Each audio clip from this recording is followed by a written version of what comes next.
Just wait.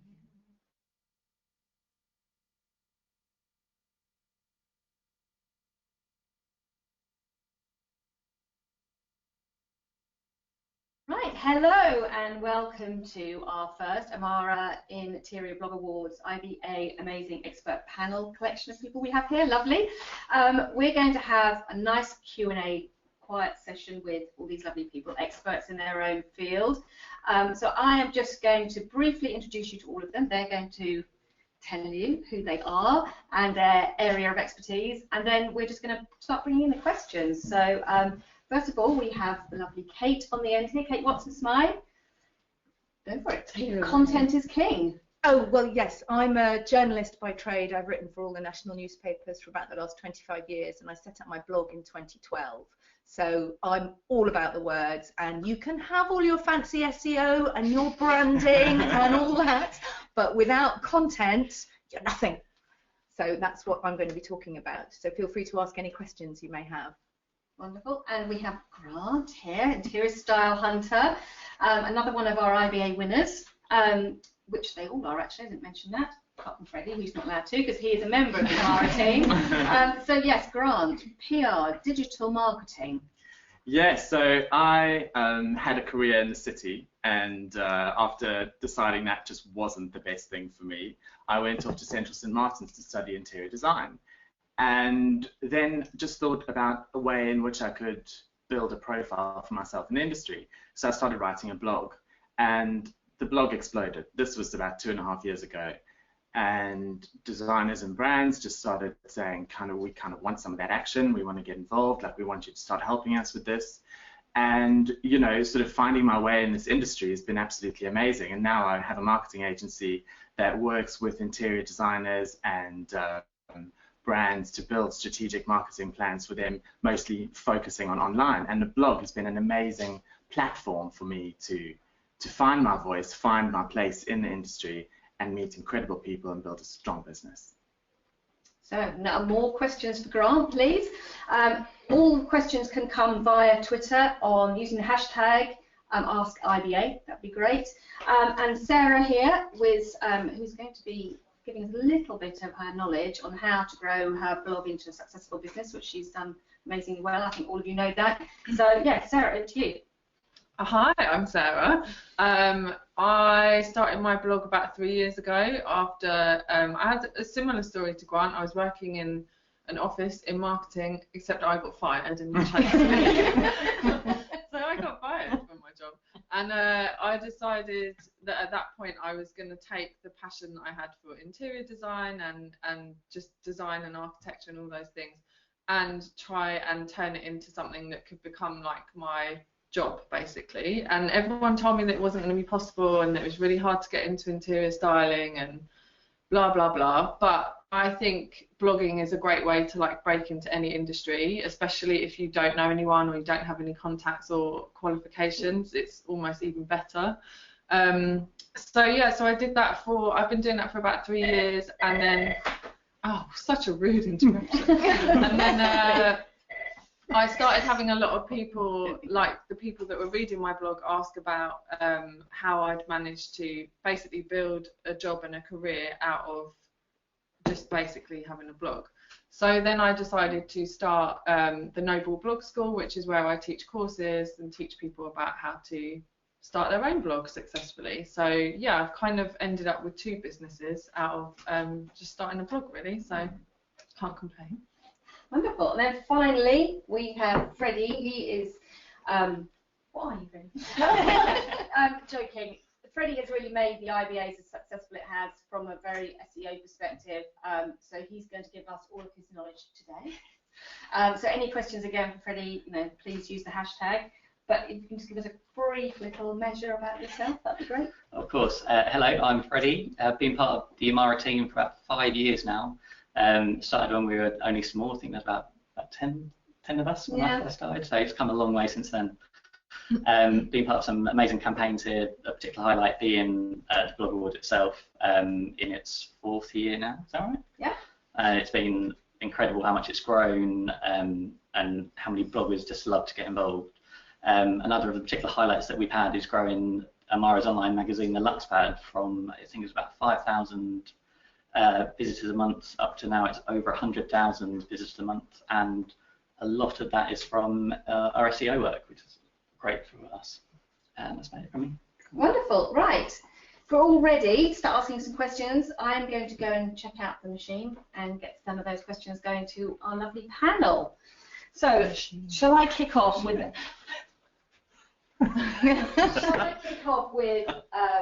a really, well, actually, a couple of people asked this question, and it came from people with, from a business perspective, and they wanted to know how important it is to have a company blog, and if it is an essential part of what they need to have. Any tips on how to get started? Who would like to answer that one? I can start.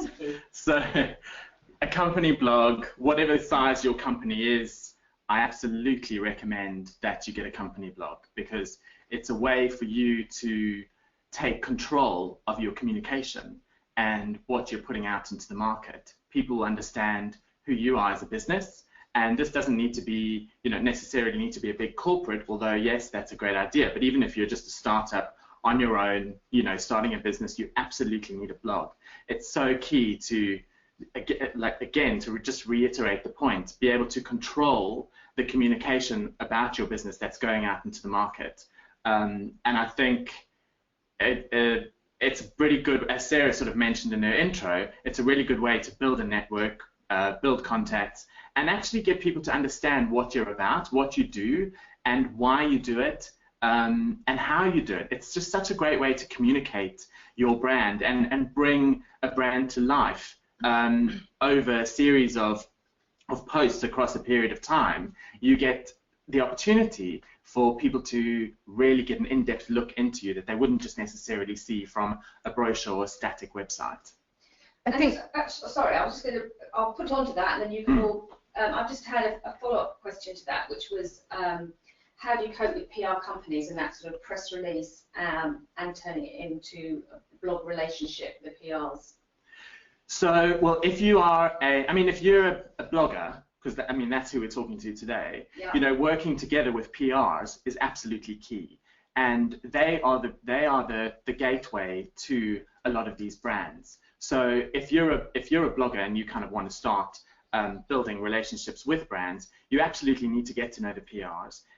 But get to know the PRs, get relationships with these PRs, start thinking about who the PRs represent and work with, and how those brands reflect with your own personal brand. Find a PR to work with that sort of represents brands that you want to work together with, that you sort of resonate with, and build relationships with them. I was just going to come back to the earlier point about the importance of a company having a blog, and I think now, because of Twitter and Instagram, and you take it from just from celebrities, we see a bit more, slightly more choreographed nowadays, but when it started, about the real people behind the brand. They do their own Instagram stories, or some of them do, and I think it's the same with companies. If you have a blog, that's the informal bit of you. That's where your clients, your customer base can find out actually really who you are, whether you think the same as they do, why you're choosing certain stocks and things to sell. So it's more about putting real people behind the brand, and not that very distant corporate feeling that a lot of company websites have.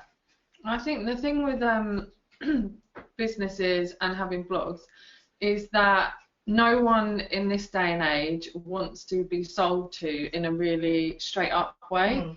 So, content marketing is everything, because it allows you to place your product or your service into the wider world of what people actually care about or are interested in reading in like a really subtle way. So you can talk about your product and service, but in a way that's not so salesy and it's not so upfront, and it doesn't feel like it's a force like, oh, hi guys, buy my top or buy my cushion or whatever. It's just a lot more, you can bring other brands in. It's all about wider lifestyle nowadays, and how people shop is they want to feel part of your brand, and they want to feel that your brand is aspirational and it's lifestyle, and so you need to be talking about other things around your product or service to create that lifestyle. And I think someone like ASOS do this really well. They have that magazine that they send out every month, and it's just in the style of the stuff that you know their audience want to read about, but it's not just all selling the clothes. You don't even... I think one of the biggest challenges is to actually get the executives of companies to understand that blogging is not all about just what you sell. Exactly as you said, it's about the wider community. It's about actually having an opinion and standing up in whatever sector you're working in and sort of saying, this is what we believe, this is the lifestyle around our company, this is the way that we work, this is, you know, how you use our products in relation to how you live. And I think, you know, you're absolutely spot on when you say it's not just about we're only going to blog about what we sell. It just, that will kill your blog.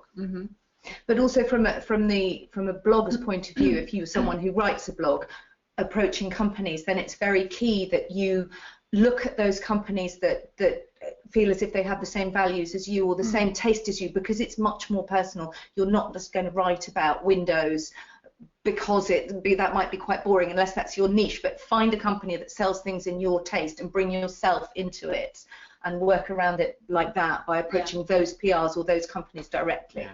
So I've got someone else just said on the back of that, they'd like to know what inspires you as a panel, each of you, on and offline when deciding what to write next. What sort of would really jump out at you and make you inspired to want to feature it on your blog and keep it within the context of your style and your style generally, really? I think we're all of us, everybody is now bombarded by images from everywhere, for all around us, online and offline. So it's about finding that one thing that stands out and makes you instantly feel that you want to write something about it. So for me, it can be something I can see on the television. It might be I'm watching a program, so one of the Scandi noir thrillers, and you see they've got, you know, 17 famous lamps in the background. That's a story. I mean, that's my journalist instinct. Also, restaurant loos, loads of inspiration in there. They always do really good tiling and wallpaper. So that's always a jumping off point for me, just going in there and having a little look or a little Instagram. For me, it's the experience of meeting people. I get to meet incredible people every day and through what I do. And just an example, last night I was at a dinner and I was sitting between a design and art collector and a design and art collector advisor. And the conversation between these two was absolutely so interesting and so inspiring. The collector saying, who do you think I should buy? The advisor saying, this is who you should buy. The collector saying, oh, I don't believe it, da, da, da, da. And it was absolutely so inspiring for me to get an insight into this. And, you know, I was so inspired by that experience that I wrote about this collection that was launched last night, and it's up on the blog today. And what time did you go to bed? I don't sleep. Oh, and that's another answer. you know. Do you think they set it all up? They knew you were there, and so they spoke about you who's in. going to go write about No, this the thing is, collection. but this is the key. The PRs that invited me to this event knew exactly what would inspire me to take action to write a post, because they know me very well, and it's a very good two-way relationship that I have with this PR company, you know, and out of respect to them, as well as the incredible design that was presented last night and this inspiring conversation, it was like I almost need to write it on the blog to sort of document that happened, because it was such an incredible experience. So that's what I look for. And so we actually, you know, reading on from that is sort of people are asking was how to reach out basically to interior designers and journalists that they feel is their account, what they want to write about. How do they actually make that initial call or email? How do you go about that? Don't email, pick up the phone, or go to an event and introduce yourself. I mean, the old-fashioned way is the best, absolute best. Don't send this, two bugbears there. Get their name right. I am not called Mad. It may surprise you to know. Or my email address. Dear Mad. Yeah, Thanks. dear grant@interiorstylehunter.com. Go away. But also another thing people do is, and I've noticed this a lot on Twitter, they'll say, oh, hi, I love your work. Why don't you look at my collection? You think, oh, interesting. Who are you? You click on their profile and realize they've sent exactly that same tweet to 25 people. Sorry, you're not really looking at me. You're not interested in me. Bin.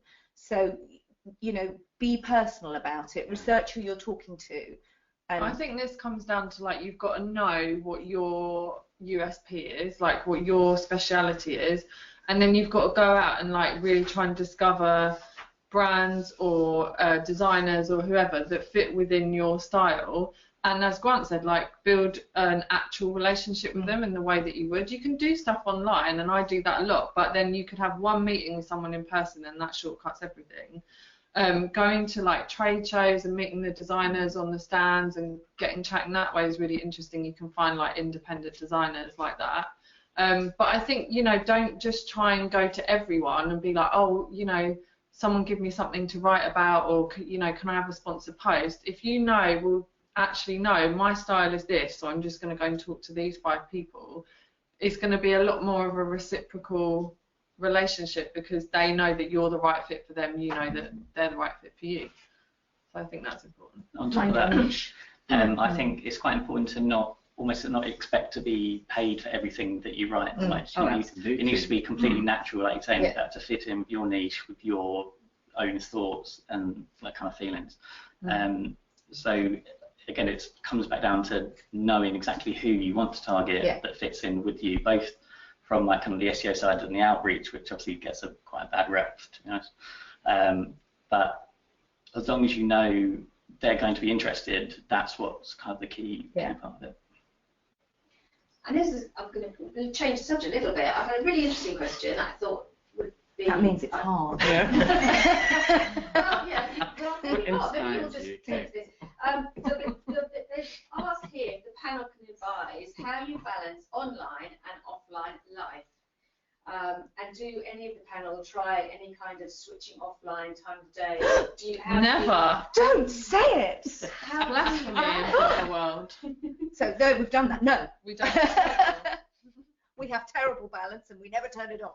I just think you find a way, like, I try and find a way to make my personal life fit in. I mean, firstly, anyone who knows me or follows me on social media or the blog is going to know that there is no professional and non-professional. It's like, you know, everything is everywhere. I'm not a good privacy person.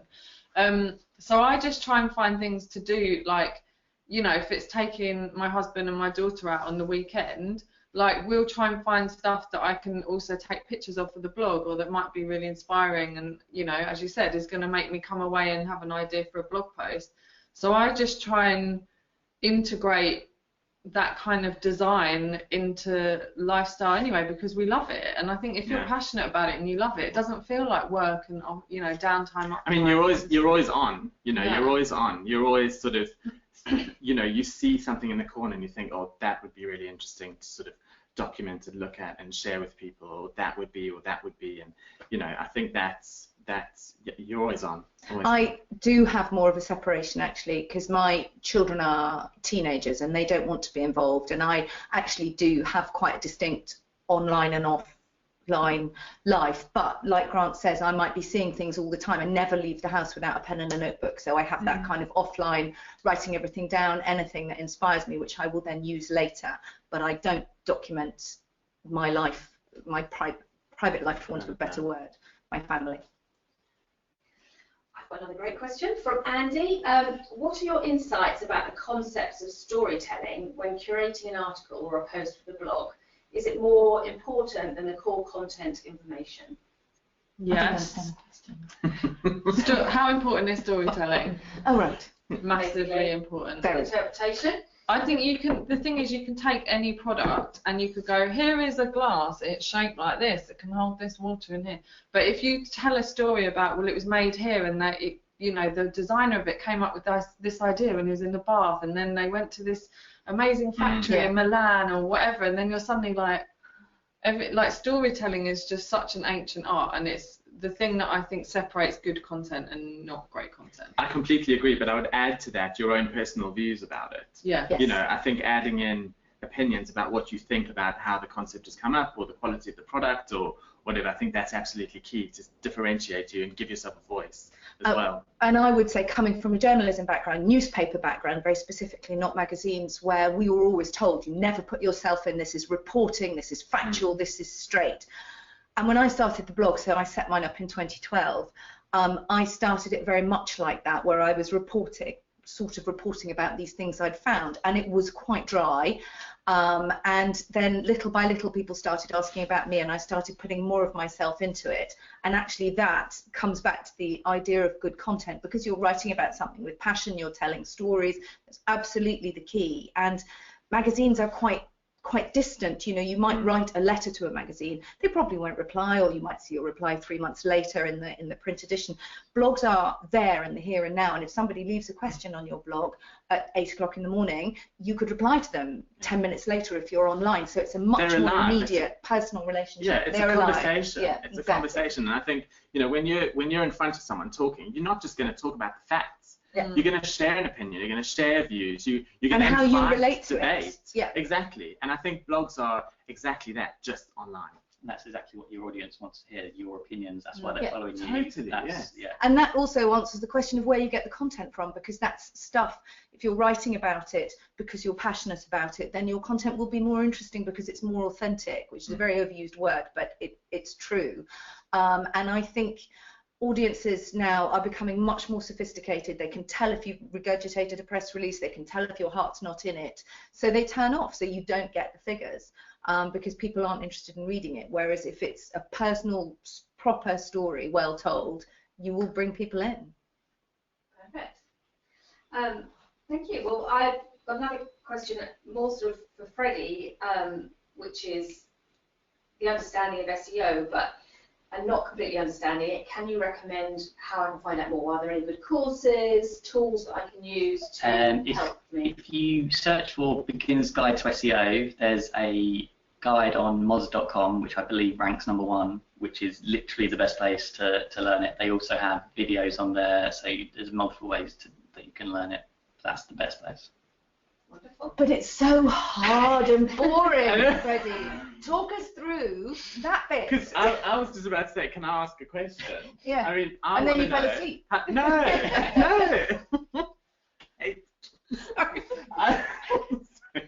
I want to know, like, how can bloggers like start to use SEO?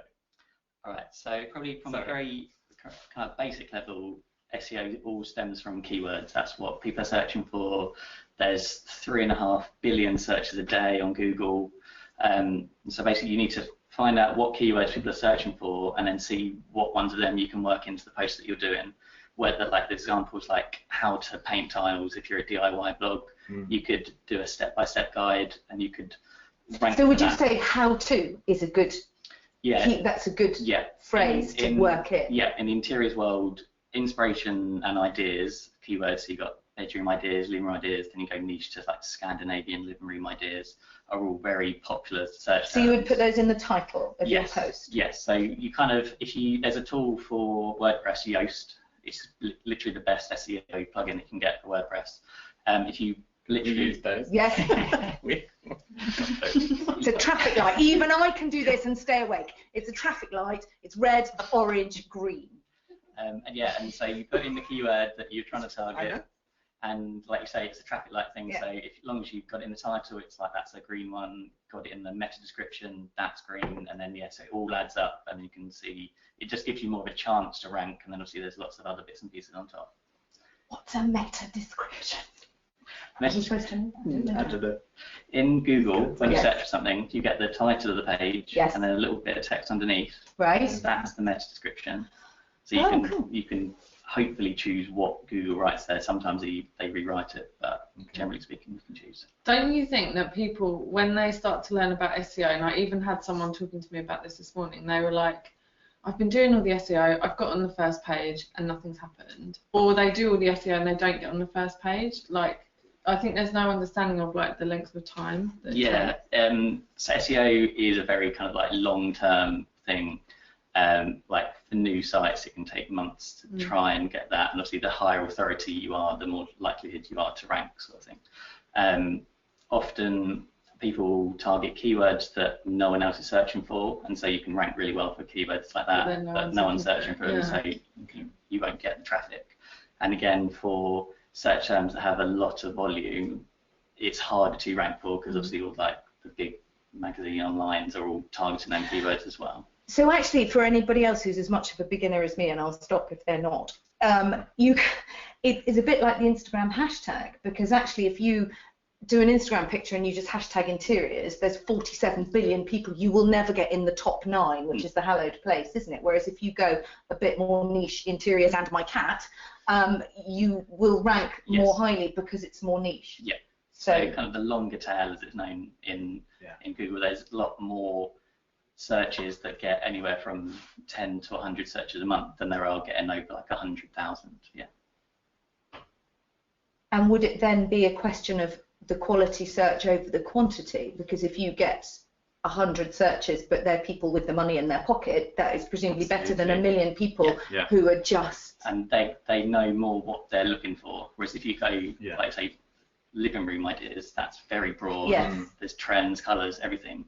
But if you were looking for Scandinavian living room ideas, you know you've narrowed it down a bit, or blue living room ideas. There's lots more granular detail that you can go into. Yeah, but I think it's really important, like when you think about you're trying to get ranked on Google, even if you do and you start getting all this traffic. Like I have one that I wrote about Art Deco like years ago, and it does really well. Every day it gets me the most traffic.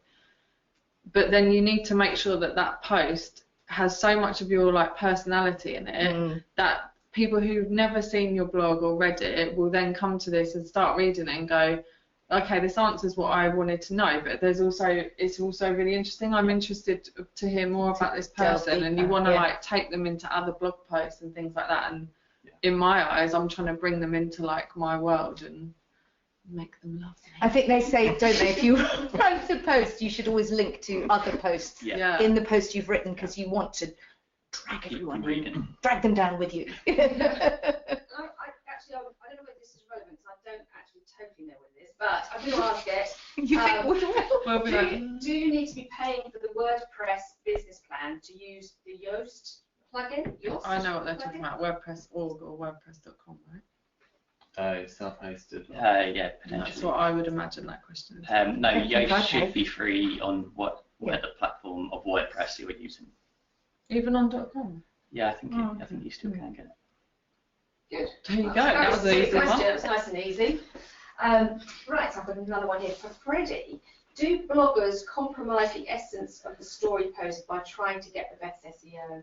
Did you write that? I wrote that, sorry. We had this discussion. We were talking about this on the train. Yeah. So I'll just give you our answer, and then Freddie can give you the proper scientific answer. Is that, yes, I think you can that can be a compromise, because if you're writing very hard to rank, it won't read well. And obviously, from my point of view about good content, I think you can, people will be bored if you're stuffing it full of the keywords. There has to be a better art to it than that. Freddie will tell you the And you actually get penalised for that now. Yeah, that is. It used to be the way. It used to be like pack it full of keywords, have all these links and people linking to you, and then they suddenly changed it. And it's like you actually get penalised if you do that. Yeah, they had a penguin or something, didn't they? Penguin, panda, yes, it was a panda. But yeah, so 100% SEO can ruin an article, and I think what Sarah said about making it your own, you need to keep doing that on every article you write. It's more a case of where you can fit SEO into the articles that you're creating, rather than always trying to create articles for SEO, and like if it's like it might not even be completely relevant to the keyword that you're trying to do, but you're just trying to fit it in, that can 100% ruin it. But you need to keep the quality. That is something that Google is definitely looking at now. They love unique, they love original, all that content sort of thing. But yeah, like stuffing it full of keywords. Even I think Yoast does tell you now that if you're doing it too much, they'll say that's not as good. Okay. The best thing someone ever told me about SEO was like, whatever keyword you want to rank for, go and search it in Google and look at what's on the first page and read the post and see how you can make a piece of content that's better. That's better, yes. And I was like, well, that's great advice, because then you're not just, I'm going to pack it full of keywords and try and get in there, but actually, how can I create a better piece of content? Or maybe I can't, because the one that's there is really great. So, but arguably, if you're struggling to fit your keywords into your post, you may have the wrong keyword. Quite possibly, so yes. That would be another. There's a term in kind of the SEO world called the skyscraper technique, which is essentially what you said. You search for the most shared or ones that rank in the top, and you work out what you can do better, whether you create some unique imagery and everything else on top of that. So yes, that's definitely a way to do it. time though. Yeah. That's a big chunk of time to do all that It is, research, yeah. isn't it? Yeah. And when you all individually, when you started off your blogs, did you straight away understand your audience and what you felt that they wanted to read, or has it been something that evolved as time's gone on? I think when you start a blog, you make an assumption about who you think your audience is going to be, or you sort of put your stick in the sand and you go, right, this is who I'm going to try and attract. And then I always say to all my students or whatever about blogging, I'm like, it's like going to the gym. Like, the more you do it, the more you'll see results, the more you'll understand your body, blah, blah, blah. People think they come out of the gate and just get it right, and it's not at all. I'm sure we all had like a big learning curve. So I think you make an assumption and then you start putting stuff out, and then you just see like what people respond well to, what they don't respond well to. And sometimes it's hard because sometimes you can write a post that you love and you're like obsessed with it, and then like your audience don't like it, and you're like, no. And then you have to make a decision as to whether, like, you know, at the end of the day, it's your blog as well. So do you keep? But I think that, you know, to add to that, it's always about, I mean, my blog is always about me. You know, I have loads of conversations, even though I interview a lot of designers and talk about a lot of brands, it's people that I'm interested in, people that I've had incredible offline conversations with, people that inspire me, people that I learn from. You know, these are all things that I share, and I think that for me that is so important, to make sure that the essence of you is in everything. Mm-hmm. And how do you feel, from probably both sides, you might be able to give some help as to communication between PRs, companies and bloggers? How do you, as a blogger, how best do you want to be approached, and how do you think it is then best to approach a brand that you specifically want to work with? I think, you know, for PRs approaching bloggers, I have a lot to say about this, because I'm sure we all do. You know, every day we get hundreds of emails. You know, the sun is shining today, and I'll get something yellow from a PR company, and the sun's shining, it's yellow, the yellow plastic buckets or whatever, and I'm just like, can you take me off the list? Because really, this is insane. I mean, I'm never going to post anything like that on the blog. Like, look at who you are speaking to. Is it relevant? You know, just make sure that it's relevant, or at least interesting. Like, and if you're a PR, go and look at what other PR companies are doing and how other PRs are communicating, and go and do it better. I tell you, from the PR point of view as well, is when you send out an email, whether it's targeted or blanket, send the pictures within the body of the text so that we can download them and use them. Because if we've got to click on a PDF and download it, chances are it's on our phone, we've forgotten, we're not coming back to it. Give us the pictures now with the captions and the price, because we're not necessarily going to ring you back, and if we haven't got the information, we aren't going to cover it. Or like 50 images sent to me in a WeTransfer message without an email that are like 200 megs. I'm on my phone, I'm on a plane, I'm not going to download it and delete it. I'm jet setting, I haven't got time for that. I'm drinking champagne. No time for your silly little messages. You know what I mean? Like, yeah, it's insane. I mean, you know, phone me up. Say, I've got something amazing to send you. Do you have time to look at it? Like, you know, it's really exciting, and I can say to you, oh, what is it? You tell me, and then you send it. Or send three in a teaser picture of the email, and if you want to see some more, that way. Understanding the brand that you're trying to do. So you guys at the end of the day are brands. You all have your niches and your places, and you've got to. And we're so public about what we do, it doesn't take long to find out what interests us or not. Yeah, like we're all for instance, different. I'm really vocal on my blog about how I never cover trends, and it's just not what I do. But every day I'll get PRs that know me really well. Oh, we've got this trend for this, and I'm like, but you know, I'm not going to cover that, like, because you've just written the word trend in it, so I'm not going to do it. Gets this sorted out, look for a new word for trend. But I think on the flip side, in terms of like new bloggers approaching PRs, because I think that is a massive block for people. They go, oh my God, I can't approach a PR. No one knows who I am. I've just started my blog. I've got 5 readers.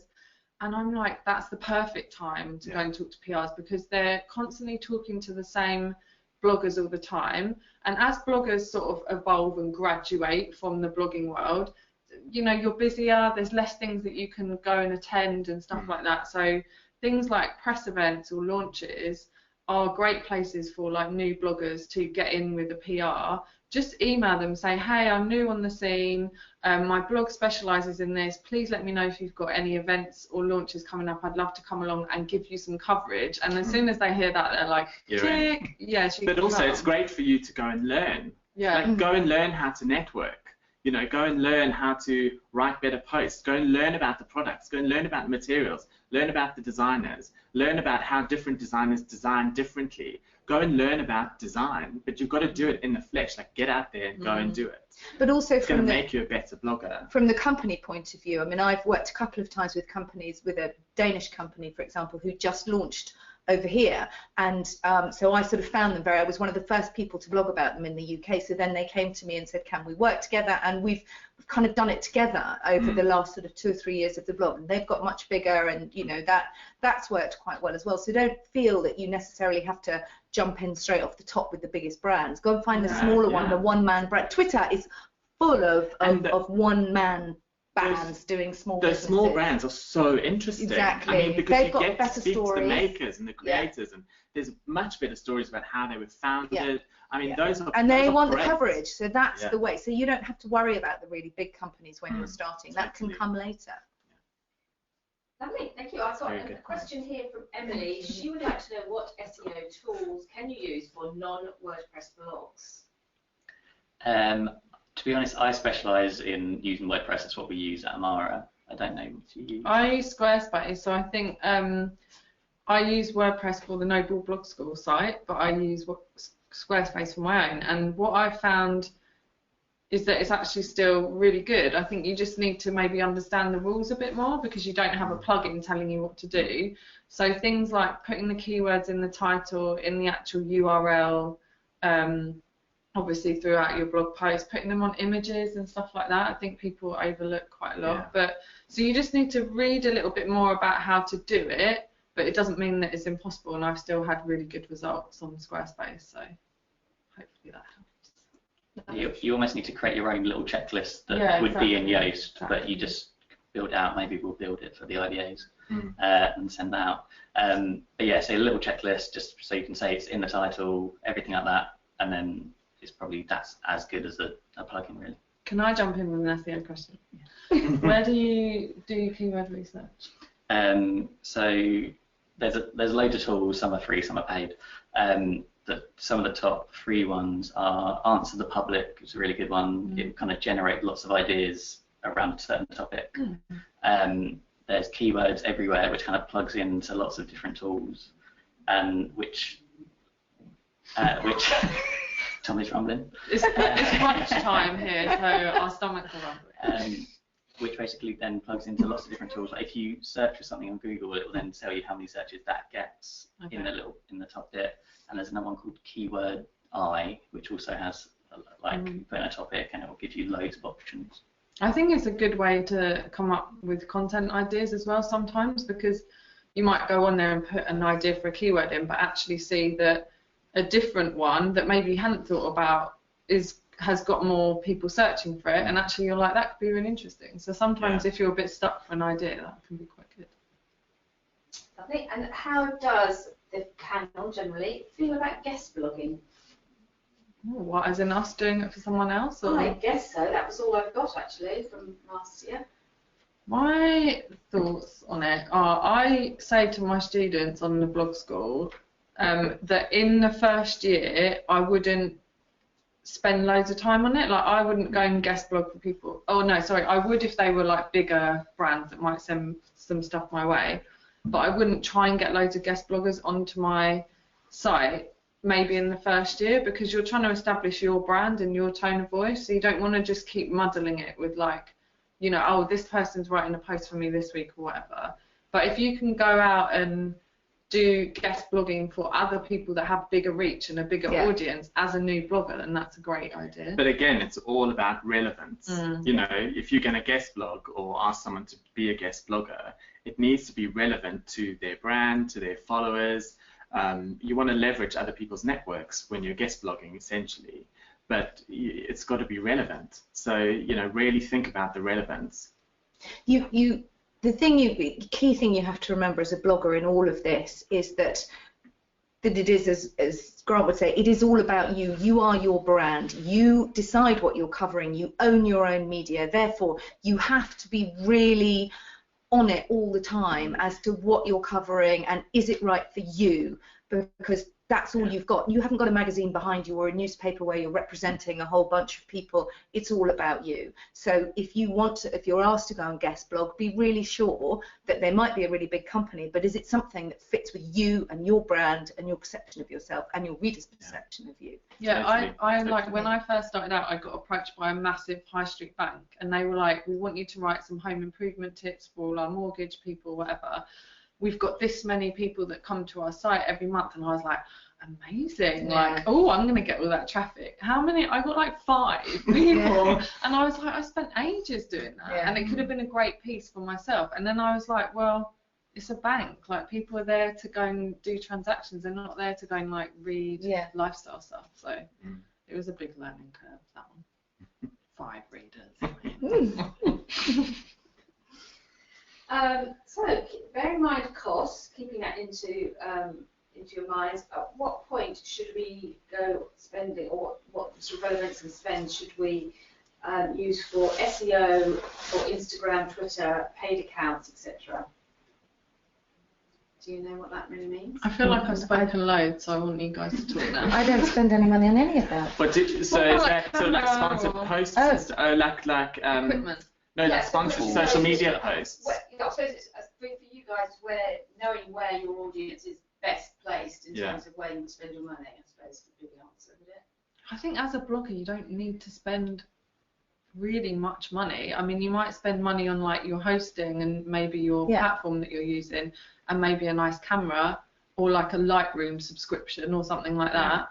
But you're not going to be outlaying loads of money. The biggest outlay is probably going to be a nice camera at the start. Yeah. But I think, there's some interesting platforms like Facebook, for example. People don't really use Facebook a lot, but actually, if you're starting out and you want to test ideas or you want to test response to different blog posts that you've written to see what's interesting, to see how your brand resonates with people, Facebook advertising is really cheap. Yes, and it's really successful, effective. Isn't it? You set the budget. You set the budget. I mean, you can do. Oh, it's going to take all my money. No, but you can do campaigns for like £10. Yeah. Just to test something, or £20. And that's really good, using it as a test as well. Yeah, and you can see the response that you get to different posts, different titles, to your branding. I've never done it. I might do it. It's fun, and you get to meet new audiences. I mean, it's very interesting. Facebook is fascinating. We use it for some of our clients, and it's sort of those emerging markets that are so hot on Facebook. So people who want exposure in Brazil and interiors, Facebook is your baby. I mean, it is incredible, the responses that you get. The same for the Middle East. Incredible response from Facebook. So, look at expanding. Design is global. I mean, that's why I travel such a lot, because I love seeing different opinions about design from all over the world. And, I test some of my blog posts in different markets before I get there to sort of see what's going on, what's going to respond. And I build up this amazing network because of it. So Facebook is great. Oh, hi. He knows it all. And Guy has asked, does it matter if you post too frequently or too little? What is the right balance, or is there a right balance? Is it the right balance is what you can do without being overstressed or cross.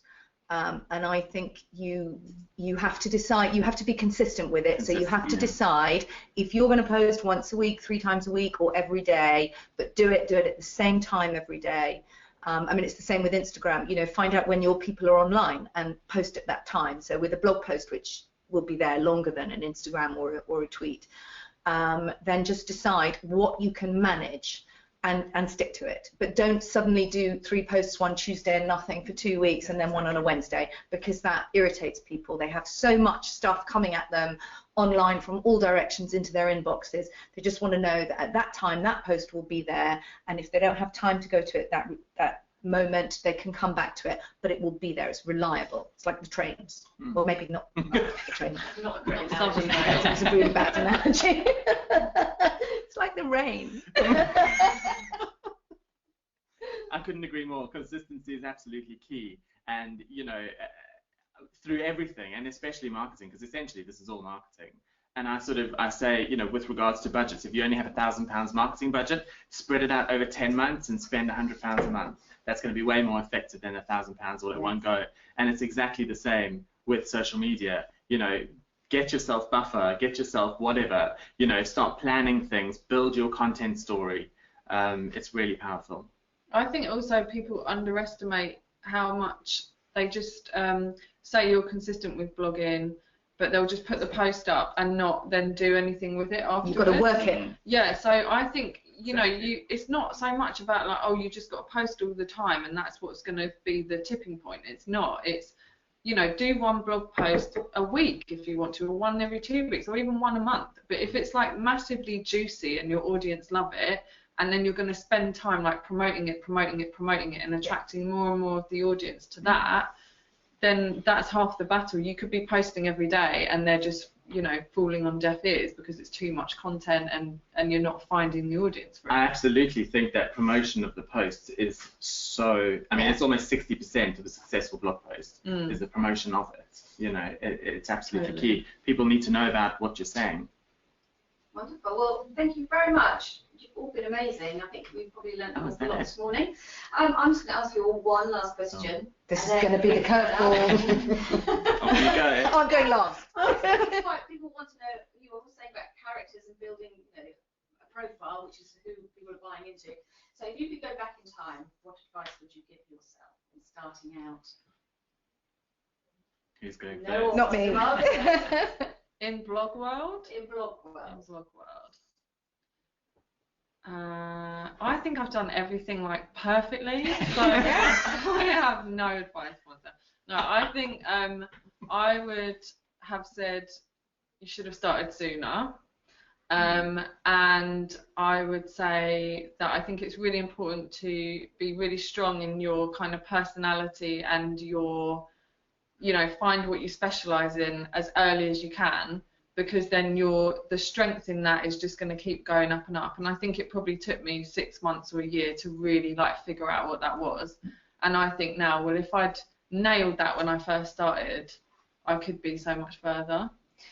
But ultimately, I've done everything in a really great way. So I would say, which sounds a bit kind of airy-fairy, but you know, be true to yourself. By which I mean, you know, I have done a couple of posts where I have maybe been paid for them, or they've done them as a favour to a friend and felt I ought to, didn't want to say no. And your readers can tell if it's not real and if it's not you. So if you're uncomfortable about it, then you have to not do it. And I have turned one down yesterday, which was going to be quite a nice, lucrative one. But it's not right, and I know I won't be able to do it properly, and I have to say no because my readers will know, so I'm not going to do it. I walk away from that one and find a better one. So really be honest with yourself. Yeah, I think, you know, be braver in your opinion, sharing your opinions. I mean, Sarah does that so well. You know, and I think that people want to know you. People want to understand, you know, your opinions, and I think I should have done that a lot earlier, really sort of spoken about what I really believe. And I think Kate is also right. Make sure that you're taking opportunities that you absolutely believe in, because otherwise what you produce is just going to be rubbish. Yeah, if you ever feel like inauthentic, like even 1%, it's they like know. blood in the water. You're like, they've worked it out, they've found out. Yeah. So it's not worth it. It's just not worth it, is it? I think you've just got to dive in and do it. I know so many people who have spent months planning their perfect blog, want to launch a really great blog post and stuff. I think you've just got to start. You've got to write something, get it out there, and then try and build on that. And also, I think I don't know if I speak for a lot of people. I launched mine. I had another job. I was a freelance journalist. Still am a freelance journalist. I wasn't expecting. It's not like you turn up at a normal job and you want to get paid straight away. You hopefully have something else in the background or some other means of support for just a little while you get going and find it. So, I mean, Sarah did, because she got fired, she had to go straight in there, but she learned very quickly, and it was hard. I was, you know, I think people hear that and they think, oh, I automatically started getting paid for blog posts. No, I was freelancing, writing ghost blogs for like life coaches and, you know, stuff that wasn't in my field. and then I slowly managed to phase it out. So it was a lot of like hustling basically. Yeah. To, like, you can't jump in on your first day and expect to have a salary by the end of the week. It's not that kind of job. You have to build it. So you have to learn about yourself and what you want to do. It's long term, but if you do it well and you really build up a brand, then it opens up so many other opportunities into products or services or a community that you can build or events that you can run. And I think we've all like done, you know, Kate's written books, Grant does his marketing agency, I've got blog school, Freddie works at Amara. So like, you know, if you're in it for the long haul, there's so many other opportunities that can come out of it. And also often when you start up a blog, you think it's going to be one thing and it will turn into another thing. I'm sure Sarah never thought that she would be running a school to teach people how to blog when she set her own blog up. So, you know, be kind of open to opportunities and I mean, never say no to an opportunity, because you never know where it might go. Unless it's like a really... Unless it's not true to you. Well, that's brilliant. Thank you so much, everyone. It's been, I think it's hopefully given people lots of tips to get their blog started for the IBA season. And yeah, we're hoping to have it up on the website, this whole watch again experience, by next Tuesday. So yeah, tune in then. But thank you very much again for all our experts.